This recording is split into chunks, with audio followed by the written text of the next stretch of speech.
So then I called Vince. I said, bro, broke a couple ribs screwing around. I said, I need a doctor in Toronto when I get there.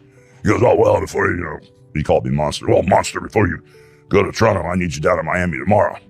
I said, Miami? Why Miami? Well, The Rock wants to rehearse the match. I said, rehearse what? I've never rehearsed anything in my life. What are you talking about? Well, we just want to make sure you can still go. I'm like, all right. So out of respect, I go down to Miami, and Pat Patterson was there. And so I got in the ring with The Rock out of respect. And I really hadn't seen The Rock since I threw my headband out. And he called Major Star. I got nothing but respect for him because he's really good in the ring, Bo. I watched him. He really has his shit together. So we get there, and all of a sudden, we're talking about, okay, we're going to lock up. And he's telling me. And he's got this whole thing in his head. We're going to lock up, go to the corner. You go to throw a punch, I'll duck.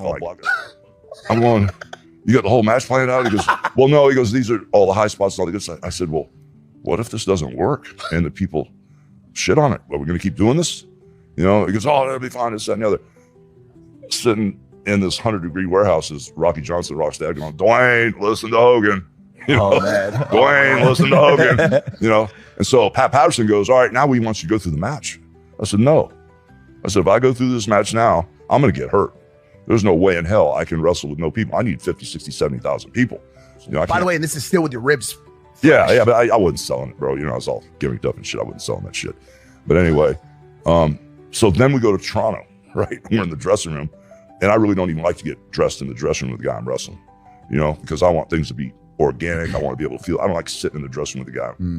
It's just something about that. I just like my cooler full of beer, have my few beers and stuff, and then and all of a sudden, I go out to the ring. Now I've hit The Rock in the back of the head with a hammer, a ball-peen hammer. I put him in an ambulance. I put chains around the ambulance. I've got in a semi. I ran the ambulance over with the semi. Vince is going to do it again. Bad guy, Scott Hall, that bullshit. God bless you. But anyway, so now I come out to the ring at WrestleMania 18 and they cheer like crazy. I'm like, oh shit, we got a problem. Yeah. Now he comes out and they boo the piss out of him.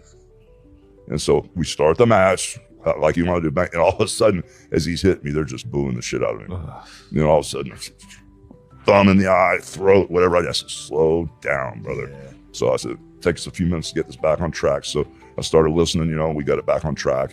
But then once we got on track, man, he was perfect. He pivots, and he makes the transitions, and he knows placement, the timing, the balance, everything he's got is spot on. So it was just like a pleasure to work with him. I wish we'd have never talked, because we really didn't do any of that shit we talked about.